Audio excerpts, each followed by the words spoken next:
हमारी किशोरी जी कैसी है? करुणा की निधान, अत्यंत दयावान। एक बात सुनिएगा, किशोरी जी वाम भाग में क्यों खड़ी हैं ठाकुर जी के? वाम अंग, दक्षिण अंग, यहीं पर ही पत्नी खड़ी होती है। क्यों? बुरा नहीं मानिएगा, हाँ माताएं, बता दूं क्यों खड़ी होती हैं। उनको कहा जाता है वामा। क्या कहा जाता है? वामा। वामा का मतलब होता है उल्टा। जो इधर खड़े हैं उनसे उल्टी ही चले उसको कहते हैं वामा। पर किशोरी जी के लिए यह अर्थ उचित नहीं है। हमारी किशोरी जी वामांगा क्यों है? वो वाम भाग में क्यों खड़ी हैं? बोले ठाकुर जी तो उस पर दृष्टि डालते हैं जो भजन करता है, जो साधन करता है, जो नित्य गुरुजनों की आज्ञा मानता है, सत्संग करता है, बहुत व्यवस्थित जीवन जीता है। ठाकुर जी उसको देख के प्रसन्न होते हैं, मतलब गुण देख करके प्रसन्न होते हैं। पर सामने दर्शनार्थियों में कई उल्टे हैं, जो ना नाम जप करते हैं, जो ना गुरु आज्ञा मानते हैं, बस केवल संसार से थक हार के पहुंच गए कैसे भी। उन वामाओं को जो अपनी दृष्टि से देख करके ठाकुर जी को कहती हैं इन पर कृपा करो, इसलिए वामंगा है किशोरी जी, इसलिए वाम भाग में खड़ी। बहुत कृपालु, बहुत दयालु हमारी श्यामा जी उन पर दृष्टि डालती हैं जो। लेकिन हाँ, इसमें यह मत सोच लीजिएगा कि आप सारे गलत काम करते हैं, पर गलत काम करते हुए वृंदावन जाते हैं तो आप, महाराज जी कह रहे थे, उल्टे लोगों पर किशोरी जी दृष्टि रखती हैं। जो पड़े ही हुए हैं उस स्थिति में उन पर किशोरी जी दृष्टि करती हैं, पर किस भाव से करती हैं कि ये सुधर जाए। पर जो पहले से बहुत गलत था लेकिन अब कैसे भी करके बस रोता बिलखता सामने आ गया, ठाकुर जी अब भी उसको नहीं देख रहे हैं। इसने बहुत पाप किए हैं जीवन में, अब आया मेरी शरण में, अब कैसे स्वीकार करूं इसको? उस बामा को पकड़ करके या फिर ठाकुर जी को पकड़ करके उसके हाथ में दे, नहीं इस पर कृपा करो, ये बहुत दयालु, बहुत बेचारा, जो भी किया इसने जीवन में सब नजरअंदाज कर। इसलिए किशोरी जी वामंगा है। तुम करुणा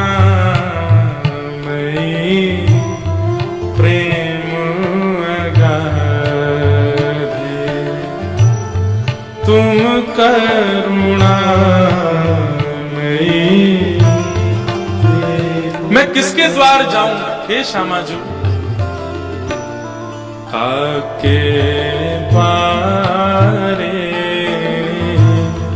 जाए पुकारे, कौन निहारे दीन दुखी के ओर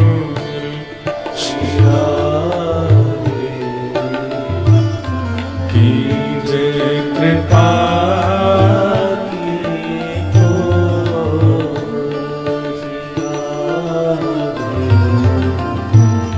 सरस किशोरी बयस की थोरी, रति रस भूरी कीजे कृपा की को श्री राधे। और ये सब मांगना है वृंदावन जाकर के। अब तीसरा क्या मांगना है? बहुत सुंदर। भलो बुरो जैसो हूं तिहारो, तुम बिन को ना हित हमारो। भलो बुरो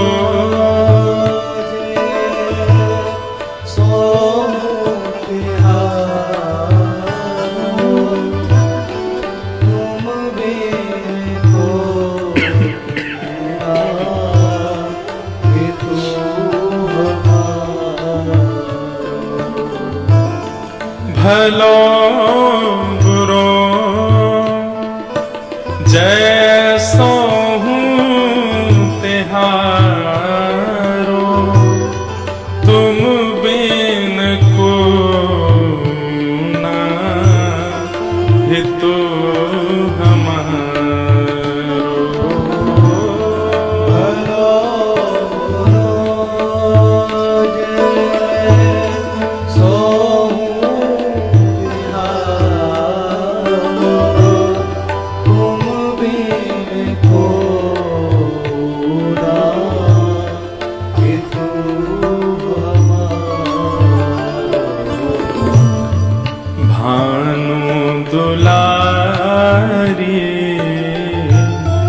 सुधिलो हमारी शरण तिहारी, हो पतितन सिर मोर श्री राधे, कीजे कृपा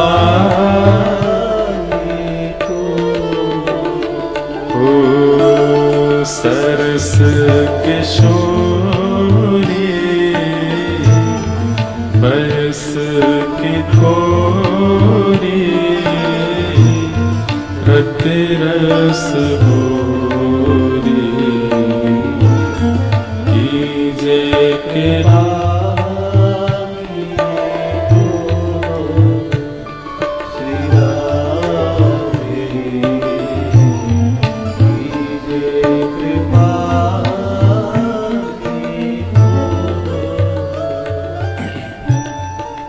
प्रेम। और प्रेम प्रदान करने वाले दो स्थान हैं। स्थूल रूप में तो वृंदावन और वाणी रूप में श्रीमद् भागवत। आप वृंदावन से भी प्रेम ही मांगिए और भागवत जी से भी केवल प्रेम मांगिए और कुछ नहीं। ज्ञान के लिए बहुत शास्त्र हैं, वो तो ठीक है कि यहां ज्ञान भी मिलता है। एक बात और सुनिए, प्रेम जहां मिलेगा वहां सब मिलेगा।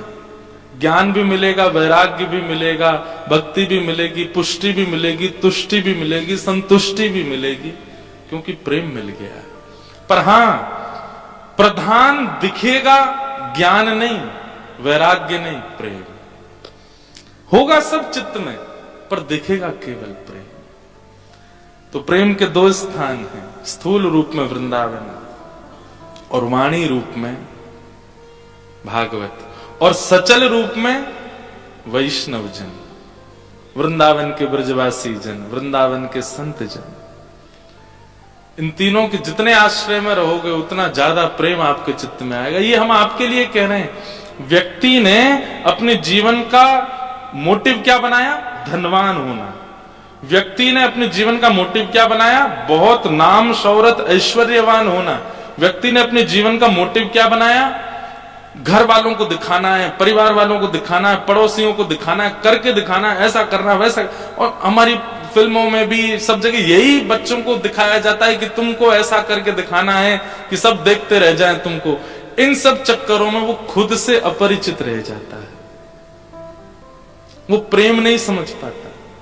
वो पहुंच तो जाता है एक स्थिति पर, वो पहुंच तो जाता है एक लेवल पर वहां पहुंचने के बाद भी उसको कुछ अपूर्णता सी लगती है। वो अपूर्णता प्रेम की होती है। इसलिए आपके जो भी उद्देश्य हैं लाइफ के, कीजिए, पर भागवत जी के संग श्रवण करते हुए कीजिए, क्योंकि प्रेम यहीं से प्राप्त होगा। सीधी बात है, सब्जी में मसाले भी डल गए, मिर्च भी डल गई, नींबू भी डल गया, लेकिन नमक नहीं डाला। लवण बिना बहु व्यंजन अच्छा लगेगा? नहीं लगेगा, चाहे उसमें कितने भी महंगे महंगे मसाले क्यों ना डाले हो। ठीक वैसे ही जीवन में आप बहुत सारे मसाले डालते हो, धन रूपी, ऐश्वर्य रूपी, संपत्ति रूपी, घर परिवार रूपी, ये रूपी, वो रूपी। और पहले तो अपने आप को बनाने में लगे रहते हैं, फिर उसके बाद बच्चों का जन्म, फिर उनको बचपन तुमको बेटा बताना है, वो बुआ को करके दिखाना है, ताई को तुमको दिखाना है, चाचा का बेटा देखो कैसा निकल रहा है, उसको भी बचपन से वही सिखा देते हैं, वो भी इसी दौड़ भाग में होड़ में भगता है। अच्छा, फिर इसमें क्या होता है पता है? उस व्यक्ति को, उस बालक को स्व से परिचित नहीं कराया गया, केवल भाग दौड़ में ही भगाया गया, उसमें भागता रहा। फिर वो एक दिन जाकर के जब बिल्कुल निराश, हताश, उदास होता, फिर वो गलत मार्ग चुनता है। फिर वो अपने आप को संतुष्ट करने के लिए खान पान, बुरे व्यवचार आदि सब में पड़ जाता है। इसलिए भागवत ये प्रेम प्रधान ग्रंथ है, इनके संग रहते हुए करो। कितने बालक ऐसे मैं जानता हूं, कथाओं में आते हैं, वो जीवन के कुछ उद्देश्य लेकर के चले हैं, पर उनका मन नहीं होता कि अब हम कुछ करें, अब महाराज जी उसमें मजा नहीं आता, उसमें अच्छा नहीं लगता, माता पिता भेज देते हैं। कई वैष्णव बालक, उनको तो हम यही कहते हैं कि भाई तुमको डॉक्टरी इसलिए करनी है कि तुम संत महापुरुषों की सेवा कर सको, तुम वचनानंदियों की सेवा कर सको। कथा वक्ता कभी बीमार पड़ जाए, कौन बेचारे इनकी सेवा करे, तो चलो एक आध डॉक्टर ऐसे भी हों, इसीलिए करो। कई बच्चे ऐसे हैं जो केवल इसलिए एजुकेशन कर रहे हैं कि जो प्रेम में व्यवस्थित वैष्णव है उनकी सेवा हम कर सके। प्रेम प्रधान, तो वृंदावन से और भागवत से केवल प्रेम मांगिए। वेद व्यास जी महाराज ने जैसे ही भागवत की रचना की, भागवत की रचना करने के बाद अपनी कलम को, अपनी उस लेखनी को बहा दिया गंगा जी में, और इतने प्रसन्न हो गए आज कि बोले अब कुछ भी नहीं रहा शेष, ये परिपूर्ण है।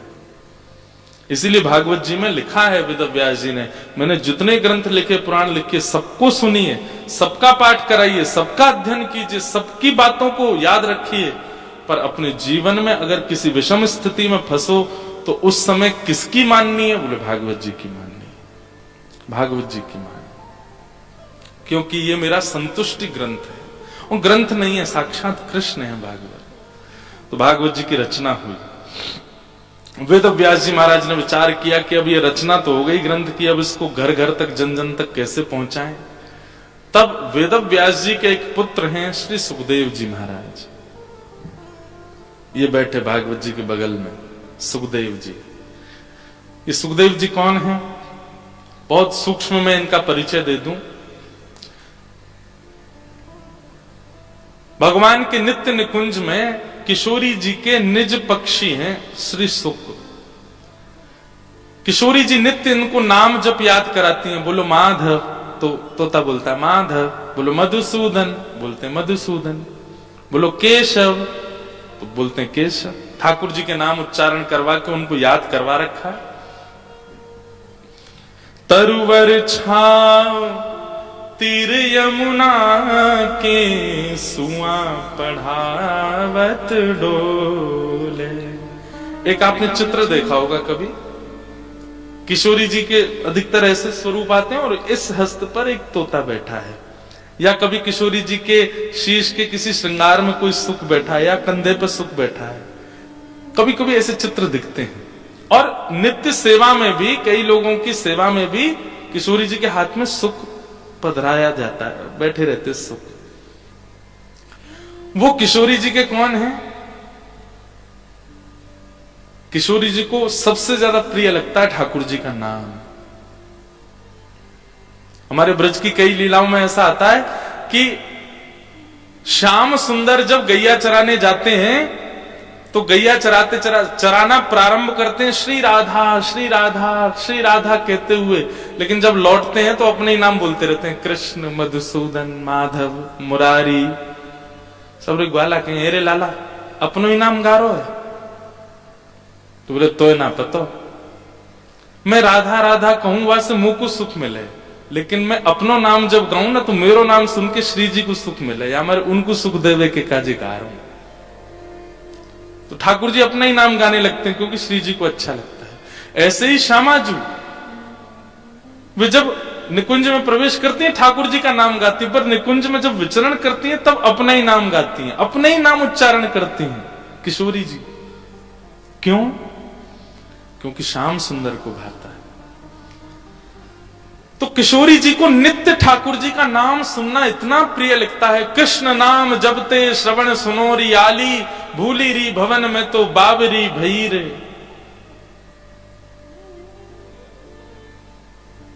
तो किशोरी जी ने सोचा क्या करूं जो मुझे नित्य कृष्ण सुनाए। तब एक तोता किशोरी जी ने अपने पास रखा, उसको सारे नाम याद करवा रखे हैं भगवान के, और जब जब श्री जी कुछ भी करें वो बोलता रहता है मधुसूदन माधव मुरार। अच्छा ये देखो नाम जप कैसे होना चाहिए, नाम स्मृति कैसे होनी चाहिए, जो नाम बोला जाए उसी भाव का दर्शन। जैसे ठाकुर जी का नाम क्या, मदन मोहन। अब जैसे तोता बोलता मदन मोहन, तो किशोरी जी को मदन मोहन ही दिखते हैं। मदन मोहन कौन से हैं? बोले दुनिया में सबसे सुंदर है कामदेव, और उस कामदेव को भी जो अपने सौंदर्य से मोहित कर ले वो है मदन मोहन। ठाकुर जी के मदन मोहन झांकी आ जाती है किशोरी जी के नेत्रों में। जैसे ही तोता बैठे बैठे बोलता है माधव, तो ये माधव नाम कैसे पड़ा ठाकुर जी का? ठाकुर जी जब दौड़ते हैं पीछे पीछे सखा ठाकुर जी को पकड़ में पकड़ाई खेल रहे हैं, तो ठाकुर जी जब बहुत तेज दौड़ने लग जाते हैं तो सब सखा ठाकुर जी के माधव माधव मत दौड़ो मत दौड़ो, तब ठाकुर जी का नाम पड़ गया माधव। तो किशोरी जी जैसे सुनती है माधव तो ठाकुर जी ऐसे दौड़ते भय, पसीना निकल रहे हैं, ये घुंघराले केस पीछे उड़ रहे हैं, ठाकुर जी ने अपनी पीतांबरी कस के बांध रखी है ऊपर, ये छवि दिखने लगती है। जो जो नाम उच्चारण हो वैसी वैसी छवि दिखे, ये नाम जप होता है। तो किशोरी जी नित्य नाम जप करती हैं, कैसे? सुख को कंधे पे बैठा के उससे सुनती रहती है, और फिर रोज की उनकी लीला है एकांत में जाती है, फिर और नए नए नाम याद कराती हैं उसे। तोता का स्वभाव है रट लेता है, तुरंत याद करके बोल देता है। लेकिन एक दिन श्याम सुंदर सामने आ गए और वो सुख पक्षी बैठा था। किशोरी जी ने आज्ञा की प्रणाम करो। सुख पक्षी बोला ये कौन है, ये कौन है? अब ये कौन है पूछते ही किशोरी जी बोली तू इतने दिन से नाम गा रहा है, तुझे नहीं पता ये कौन है? तब किशोरी जी ने श्याम सुंदर से मिलन के बाद उस सुख पक्षी को आज्ञा की, अगर मेरे समीप रहना है, अगर मेरे संग रहना है तो जा, इनको जान के आ पहले। तू नाम तो रटता है पर नामी को जानता नहीं है, इसलिए मैं तुझे अपने पास ने जाओ, इनको जप के स्वीकार कर। तो उस सुख पक्षी को किशोरी जी के पास रहना इतना प्रिय लगता है कि वो दूर नहीं जा पा रहा है, लेकिन उसने मन में विचार किया कि इनके समीप रहने के लिए इनको जाना, मतलब ये इतने प्रिय है इनको कि इनको यदि मैं जान गया तो ही मुझे रखेंगे। बोले अब जान के पहचान के नहीं, अब तो ऐसा जान के आऊंगा कि मैं जिससे मिलूंगा उसको जना के आऊंगा इनको। तब वो सुख पक्षी पृथ्वी पर आया। महादेव पार्वती को अमर कथा सुना रहे थे और वो पक्षी पीछे बैठ करके पूरी कथा सुन रहा था। पूरी कथा श्रवण के बाद जब महादेव को पता चला कि छुपके कथा सुनी जा रही है, अब उसमें दोष नहीं था, उनको पता ही नहीं था कहां बैठना, ऐसी कथा कथानक बताई जाती। महादेव त्रिशूल लेके दौड़े। महादेव को गुस्सा नहीं आया होगा, पर लीला रचवानी है ना, कैसे भी व्यास जी के पास पहुंचवाना है इनको।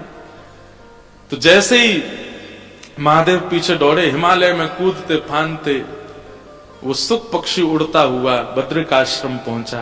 वेद व्यास जी की गुफा, जहां व्यास गुफा है, वहीं वेद व्यास जी की पत्नी बिट्टिका वो जल पान कर रही थी, और सुकाचार्य जी ने सोचा कि महादेव किसी भी गुफा में जाने में सक्षम है पर गर्भ में नहीं आएंगे, तो मुख से गर्भ में प्रविष्ट हो गए।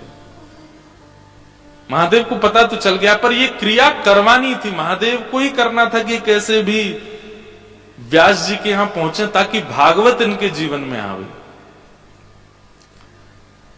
और 12 वर्ष तक सुकाचार्य जी गर्भ में ही रहे मां के। 12 वर्ष बाद जब अंदर ही अंदर भगवत भाव चिंतन उनका प्रकट होने लगा, कभी नाचने लगते कभी गाने लगते, तब मां को थोड़ी पीड़ा हुई और कुछ स्वर सुनाई दिए। तब उन्होंने व्यास जी से जाके कहा मुझे पीड़ा होती है, और कभी कभी वैदिक स्वर सुनाई देते हैं। वेद व्यास जी महाराज ने नेत्र बंद करके दिव्य दृष्टि से देखा, बोले तुम्हारे गर्भ में साक्षात श्री सुखदेव जी महाराज। प्रणाम करते हुए बाहर से स्तुति गाकर के व्यास जी ने कहा, बालक आप जन्म लीजिए, हमें कृतार्थ कीजिए। सुखदेव जी महाराज बोले, हम यहाँ बहुत प्रसन्न है, एकांतवासा झगड़ा ना झांसा, कोई हमारे अलावा दूसरा है नहीं, हमको बहुत अच्छा लग रहा है यहाँ पे, हमको बाहर मत बुलाओ, माया बहुत खतरनाक है, संसार हमको पकड़ लेगा। बोले आपकी मां को पीड़ा हो रही है, कम से कम इसलिए बाहर आ जाइए। तब सुखदेव जी महाराज ने कहा कि अगर भगवान आकर के मुझे आश्वासन दें कि मुझे संसार की किसी भी प्रकार की माया नहीं सताएगी तो मैं जन्म लूंगा। तो कहते हैं कि वेद व्यास जी ने प्रार्थना की और भगवान चतुर्भुज रूप धारण करके बिटिका के गर्भ में प्रकट हो गए, और प्रकट होकर के सुखदेव जी से कहा, आपका जन्म माया में फंसने के लिए नहीं, माया में फंसों को उबारने के लिए हुआ है। आप किशोरी जी के सानिध्य में रहे हैं, अब आप कृपा करके इन पिता माता के गर्भ से जन्म लीजिए और संसार का उद्धार कीजिए, माया नहीं सताएगी। तब सुखदेव जी का प्रादुर्भाव हुआ। हाथ जोड़ के सब प्रणाम करो। यम प्रव्रजन तमनुपेत अपेत कृत्यम द्वैपायनो विरह कातर्या जुहाव पुत्रेति तन्मयतया तर्वोभिनेदु तम सर्वभूत हृदयम मुनिमान तुष्म। बोलो सुखदेव जी महाराज की। सुखदेव जी प्रकट हुए और जन्म लेते ही वन में चले गए, माता पिता के पास नहीं रुके।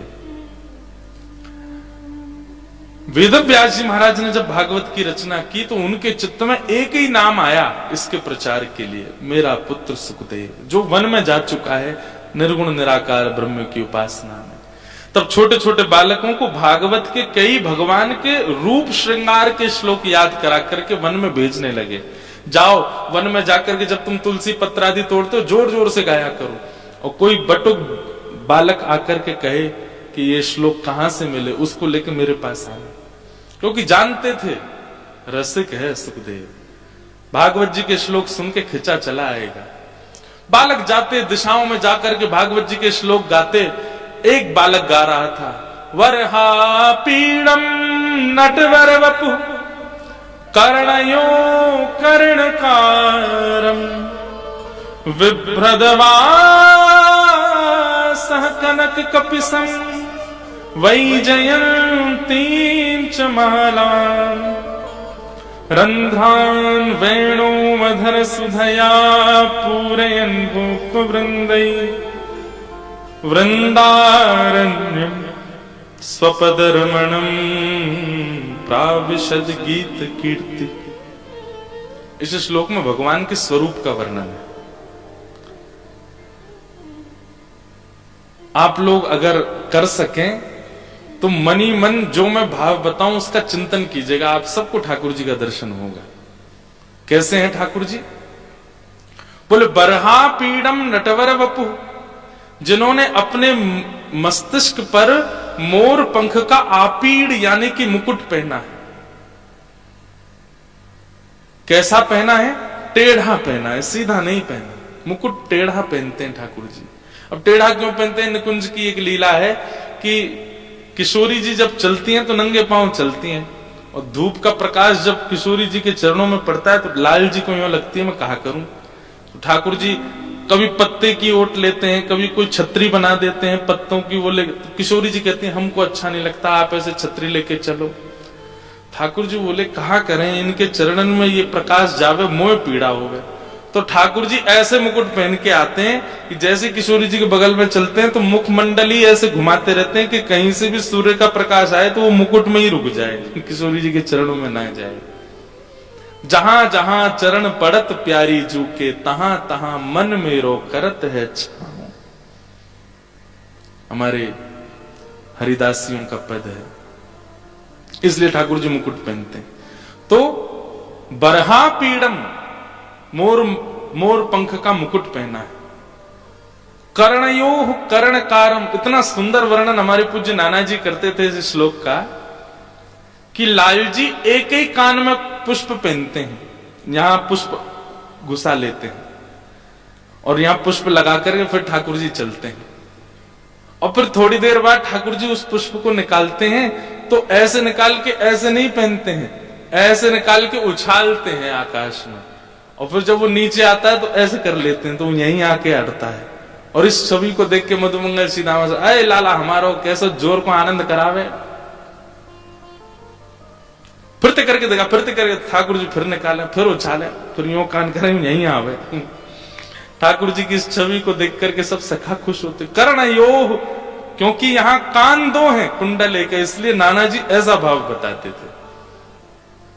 कर्ण योग कर्णकारम विभ्रदवास कनक कपिसम, ठाकुर जी की वस्त्र कैसे हैं? बोले सूर्य को भी लज्जा हो जाती है ठाकुर जी की पीतांबरी देख करके। वही जयंतीम चमालाम, ठाकुर जी लंबी माला पहनते हैं। श्री अंग पर ठाकुर जी गले से लेकर के चरणों तक स्पर्श करने वाली माला पहनते हैं। क्यों? क्योंकि ठाकुर जी वृंदावन में पादुका नहीं पहनते। वृंदावन में हमारे ठाकुर जी श्याम सुंदर पादुका नहीं पहनते, और इसी कथा को सुनकर के कितने सारे वैष्णव बालक जो वृंदावन में जब जाते हैं पादुका नहीं पहनते। हमारे ठाकुर जी जहां नंगे पांव रहे, हम कैसे पहने? तो ठाकुर जी जब नंगे पांव वृंदावन में घूमते हैं तो लाला मधुमंगल सीदामा और कई सखा कई गोपियां इतनी माला, बड़ी बड़ी माला पहना देती हैं, लाला के नीचे तक लटके हैं सब। क्यों? क्योंकि ठाकुर जी जब उनको स्पर्श करते हुए ठोकर लगाते हुए चलते हैं तो पुष्प टूट करके आगे गिर जाते हैं, और जहां जहां ठाकुर जी चरण रखते हैं वहां वहां पुष्प आकर के कोमलता का अनुभव कराते हैं। क्योंकि पादुका तो पहनी नहीं है, इसलिए पुष्पों से ही सही ठाकुर जी को सुख मिल। अच्छा, इसके पीछे एक और भाव है। कई गोपियां ऐसी हैं जो ठाकुर जी के छिप के दर्शन करती हैं नित्य लीला के, उनको कैसे पता चले कहां गए?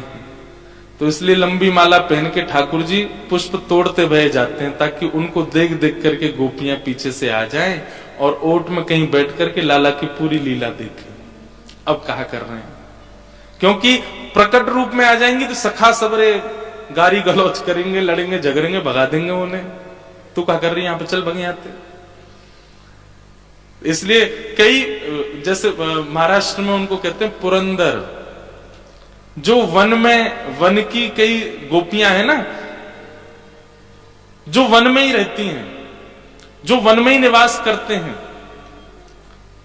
ऐसे कई पुरंदर होते हैं जिनको शहरों में या गांव में कोई काम नहीं है, कोई अभिप्राय नहीं, वो वन में ही रहते हैं, वन में ही निवास करते हैं, फल खाकर के जीवन निर्वहन करते हैं, किसी पेड़ पे ही ऊपर उनका छोटा छोटा घर होता है, वहीं रहते हैं। तो ऐसे कई ब्रज की वन, सघन वनों में भी गोपियां हैं, वो ठाकुर जी को देखने के लिए कैसे पहुंचे? कहां है ठाकुर जी? तो उनके लिए ठाकुर जी चिन्ह के रूप में लंबी लंबी माला पहन के तोड़ते हुए जाते हैं पैरों से, ताकि देख के वो गोपियां आ जाएं। वही जयंतीम चमाला रंध्रान वेणु अधर सुधया, अपनी कोमल उंगलियों से जो वेणु का नाद कर रहे हैं, प्राण पिरो रहे हैं, और जब जब पलक खोलते हैं, बंद करते हैं, खोलते हैं, बंद करते हैं, तो मानो जैसे उस बांस ने बड़ी पीड़ा सह करके भगवान के अधरों को पाया है, ठाकुर जी उसके लिए पंखा जल रहे हैं। इस श्लोक को जैसे ही हिमालय में बैठे हुए सुखदेव जी ने सुना, सुनते ही ये छवि प्रकट हो गई सुखदेव जी के हृदय में। दौड़े उस बालक के पास, बोले ये बालक कौन है?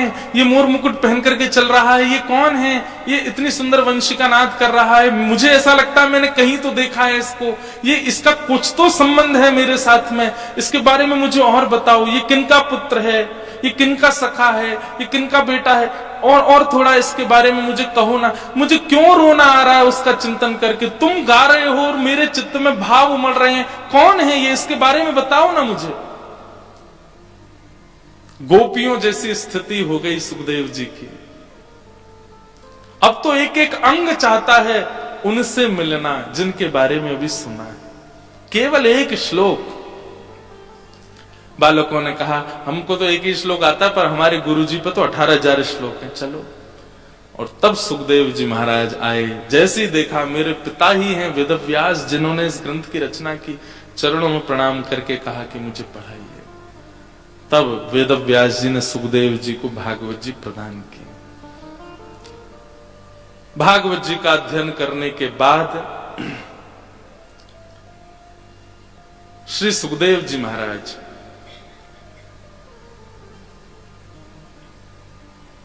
गंगा के तट पर गए और वहां एक परीक्षित नाम का राजा मिला जिसको 7 दिन में मरने का श्राप लगा था।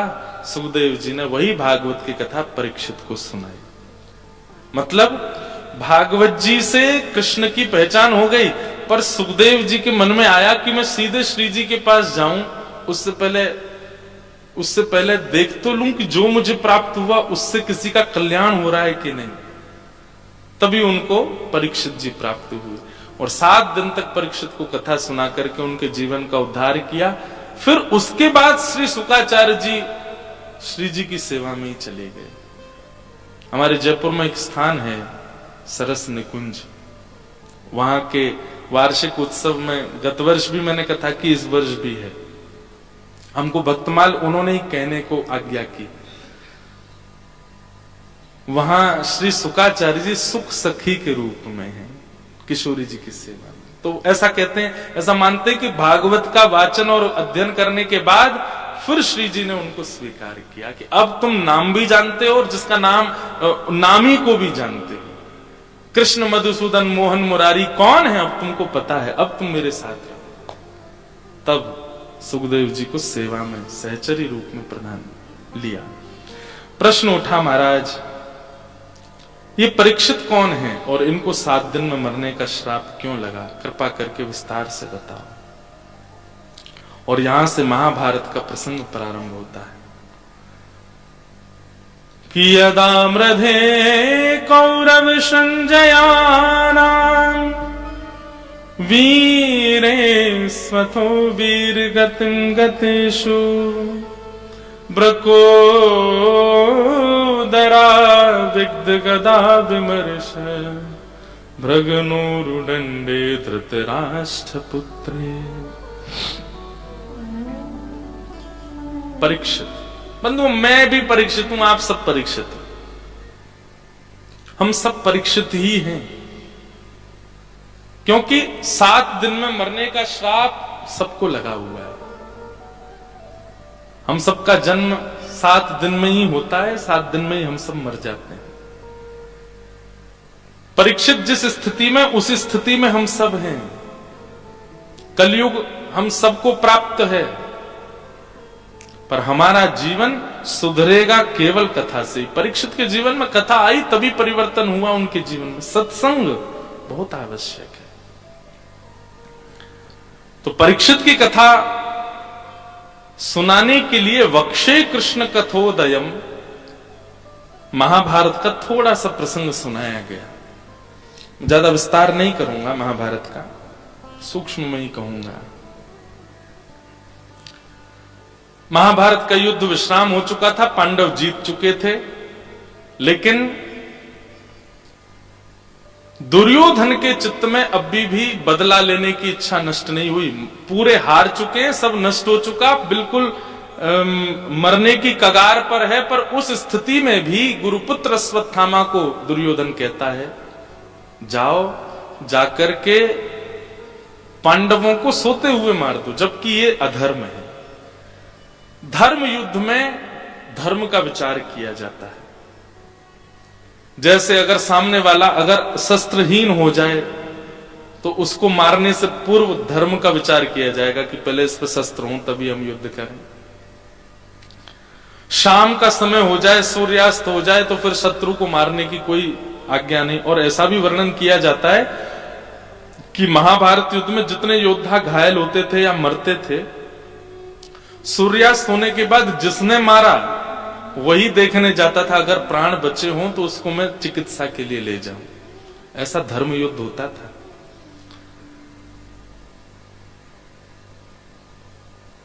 सोते हुए सैनिकों को नहीं मार सकते आप। और युद्ध विश्राम हो जाने के बाद तो आपकी हार हो गई, अब आप कुछ कर ही नहीं सकते। लेकिन दुर्योधन के चित्त में पाप आया। मैंने एक बात अनुभव की है, शायद आपने की हो कि नहीं, हमारे साथ कुछ ना कुछ होता है, सबके जीवन में होता है।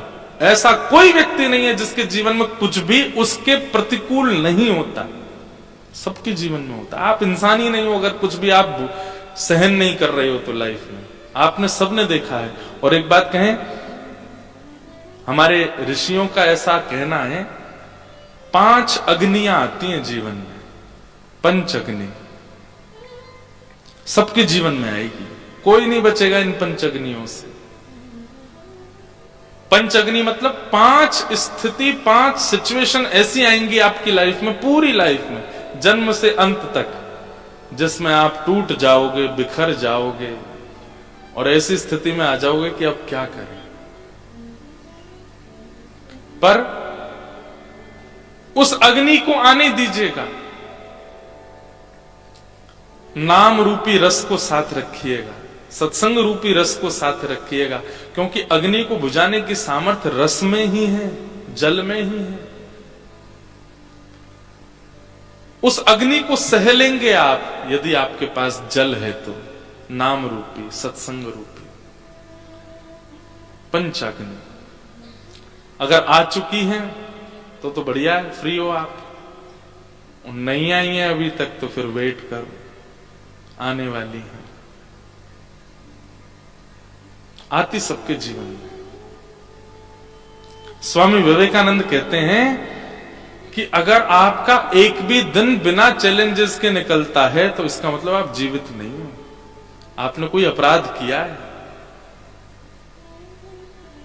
हर दिन कुछ सह रहे हैं हम, तभी हम जीवित हैं, तभी हम जी रहे हैं।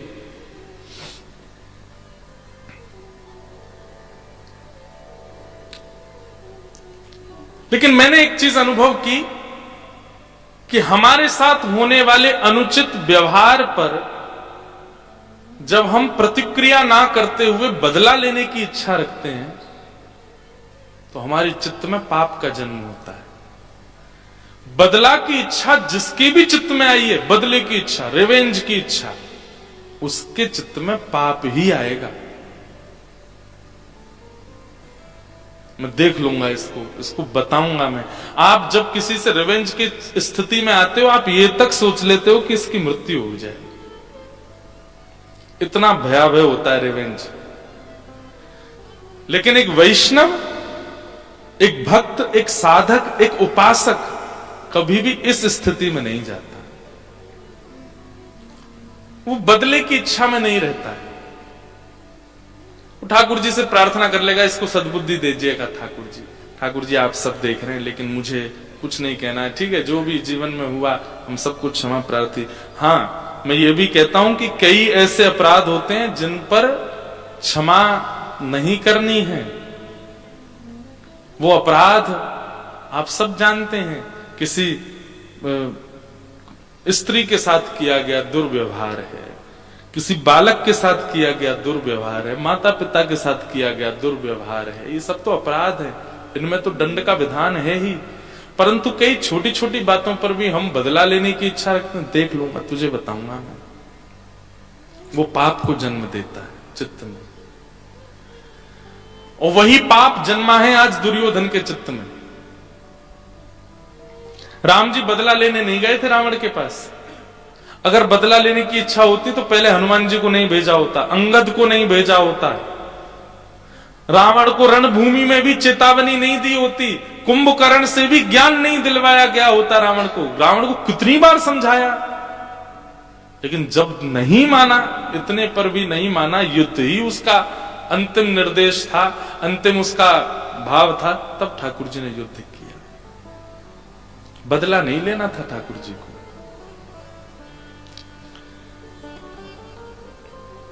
दुर्योधन ने गुरुपुत्र अश्वत्थामा को कह दिया, सोते हुए मार दो पांडवों को। मारने के लिए गया, लेकिन भगवान पांडवों को लेकर के कहीं और चले गए। द्रौपदी के पुत्र सोते रह गए, जिनका वध उसने कर दिया। अंधेरे में पता नहीं चला, जल्दीबाजी में था।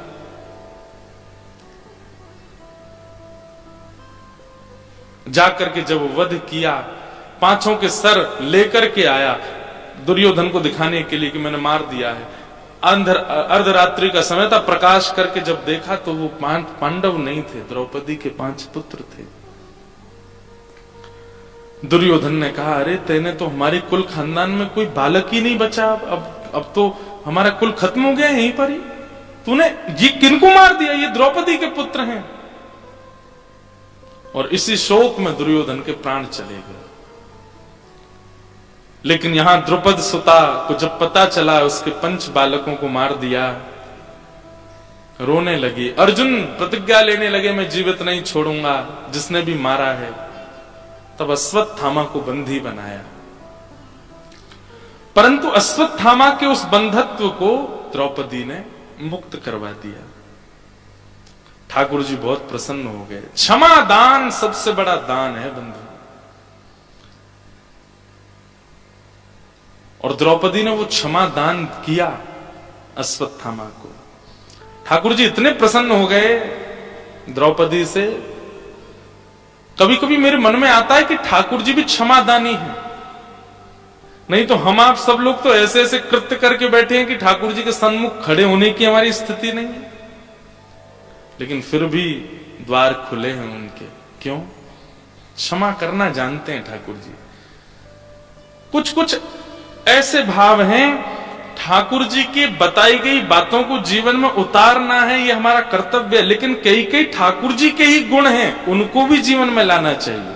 उसमें एक गुण यह है क्षमा। ठाकुर जी बहुत क्षमा करते हैं। कितने बड़े बड़े अपराधों पर हमको क्षमा कर देते हैं ठाकुर जी। क्षमा करना सीखिए। और क्षमाशील व्यक्ति भी तभी बनता है जब सत्संग जीवन में हो, नहीं तो उसके चित्त में क्षमाशीलता नहीं होती।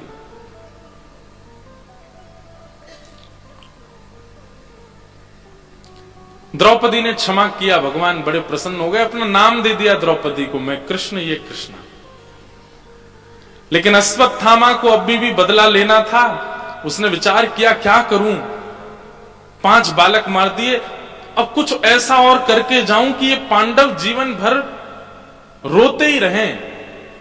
तभी उसको पता चला कि इन पांडवों के वंश में एक बालक और है जिसका भी जन्म ही नहीं हुआ।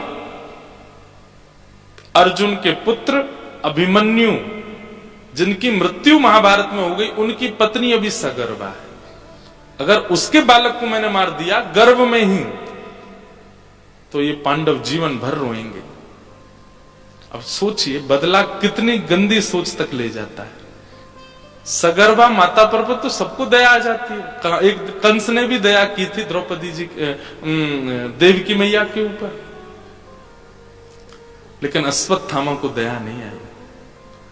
जैसे ही ब्रह्मास्त्र छोड़ा, गर्भवती उत्तरा को मारने के लिए, उत्तरा के गर्भ के बालक को नष्ट करने के लिए, उत्तरा ने जैसे देखा ब्रह्मास्त्र आ रहा है, दौड़ी दौड़ी भगवान के चरणों में गई। भगवान द्वारिका जा रहे थे कि पाहि पाहि महायोगिन देव देव जगतपते नान्यम तद्भयं पश्ये यत्र मृत्यु परस्परम। उत्तरा दौड़ी दौड़ी गई भगवान के चरणों में और कहा, हे नाथ, मैं भले ही मर जाऊं, मेरे पति को मार दिया महाभारत युद्ध में, मेरे भी प्राण चले जाएं, मुझे तो जीवित रहने का कोई मन भी नहीं है, पर मेरे गर्भ में जो बालक है इसका क्या अपराध है, इसको मारने के लिए ब्रह्मास्त्र छोड़ दिया है। हे नाथ, मेरे जितने जप हो, जितने तप हो, जितने पुण्य हो, इतने नहीं है, मैं जानती हूं, पर कृपा करके फिर भी आप कृपा कीजिए, इस बालक की रक्षा कीजिए, मुझे अपनी रक्षा की चिंता नहीं। क्योंकि उत्तरा जानती है कि ये बालक कुल पोषक है, एक योद्धा है, एक राजा है, ये सब नहीं, भगवान का भक्त बनने वाला है।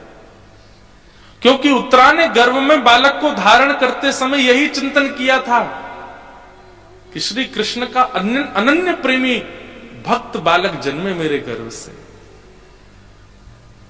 ठाकुर जी ने जैसे उत्तरा को देखा, उत्तरा से कहा, तुम चिंता नहीं करो, सब मंगल होगा। ब्रह्मास्त्र आ रहा था आकाश से उत्तरा की तरफ, ठाकुर जी एक रूप से बाहर खड़े थे, दूसरे रूप से ठाकुर जी ने अदृश्य रूप धारण किया, उत्तरा के गर्भ में प्रवेश करके अपनी चक्रा नाम की गदा को द्रुत गति से घुमाया और आकाश में ही ब्रह्मास्त्र नष्ट करके उस बालक की रक्षा की। जैसे ही आकाश में ब्रह्मास्त्र नष्ट हुआ, ठाकुर जी सामने ही खड़े, कुछ किया नहीं ठाकुर जी ने तो अंतरंग भाव से रक्षा कर दी। सब लोग जय जयकार करने लगे, द्वारिकाधीश की जय, बाल कृष्ण लाल की जय। पर ठाकुर जी तुरंत कहते हैं, अरे मेरी जय जयकार क्यों कर रहे हो? बोले आपने रक्षा की। बोले मैंने रक्षा, मैं हिला भी नहीं अपने स्थान से। ये तो उत्तरा का जप है, ये तो उत्तरा का पातिव्रत है, ये उत्तरा का व्रत है, नियम है कि उन व्रत नियम और पातिव्रत के धर्म से उसकी रक्षा हो गई। इसकी जय जयकार करो, इसके धर्म ने, इसके बल ने, इसकी तपस्या ने, उसने रक्षा की है उत्तरा की, मैंने नहीं की है। सब उत्तरा की प्रशंसा करने लगे, लेकिन दूर खड़ी कुंती, भगवान की भुआ, पांडवों की मां, समझ गई। बोले ये तो कृष्ण का स्वभाव है, स्वयं सब संभालने के बाद दूसरों को प्रशंसा का पात्र बना देते हैं, स्वयं सब करने के बाद दूसरों को श्रेय प्रदान कर देते हैं। ये तो कृष्ण का स्वभाव है।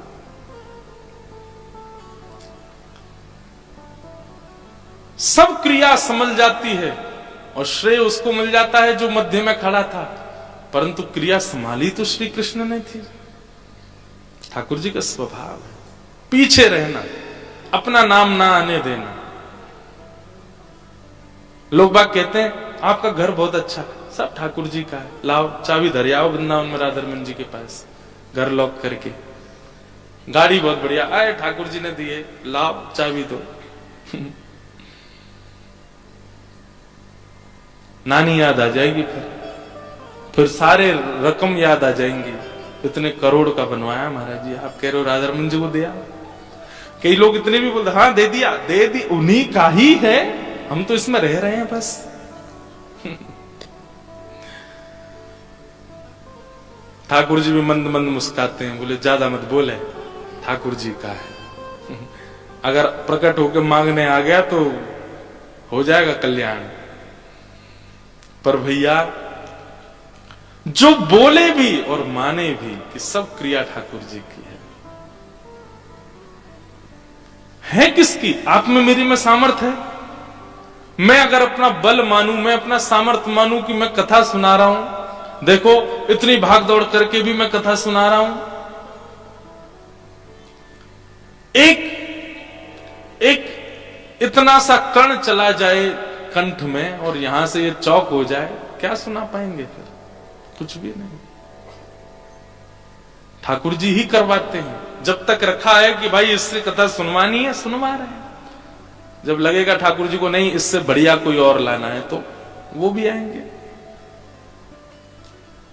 सब ठाकुर जी की दया से होता है।